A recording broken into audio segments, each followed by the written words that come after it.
Mutton egg roast செய்கிறதுக்கு 3/4 kilo மட்டனை உப்பு மஞ்சத்தூள் போட்டு வேக வச்சு எடுத்துருக்குறேன்.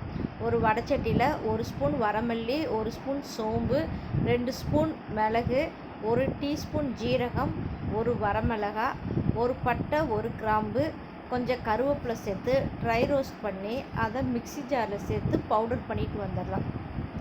ஒரு வடைச்சட்டியில் கொஞ்சம் எண்ணெய் ஊற்றி சோம்பு, ஒரு வரமிளகா கிள்ளி வச்சுருக்கிறேன் அதை சேர்த்துக்கிறேன்னு, கருவேப்பிலை கொஞ்சம், இஞ்சி பூண்டு தட்டி வச்சுருக்கேன் அதையும் சேர்த்துக்கிறலாம். நல்லா வதக்கிக்கிட்டு கட் பண்ணி வச்ச 2 பெரிய வெங்காயத்தையும் சேர்த்து அதையும் வதக்கிக்கிறலாம். பாதி தக்காளி கட் பண்ணி வச்சுருக்கேன் அதையும் சேர்த்து வதக்கிக்கிறேன்னு. வதங்கின உடனே வேக வச்ச மட்டனை தண்ணியோடு சேர்த்துக்கிறலாம். நுணுக்கி வச்ச பெப்பர் மசாலாவையும் சேர்த்துக்கிட்டு கொஞ்சம் மஞ்சத்தூள், 1 டீஸ்பூன் மிளகாய்த்தூள், கொஞ்சமாக உப்பு சேர்த்துக்கிறணும். ஆல்ரெடி மட்டன் வேக வைக்கும்போது உப்பு சேர்த்துருக்கு, அதனால் கம்மியாக சேர்த்தா போதும். நல்லா தண்ணி சுண்டி வர வரைக்கும் வறுத்து எடுத்துக்கலாம்.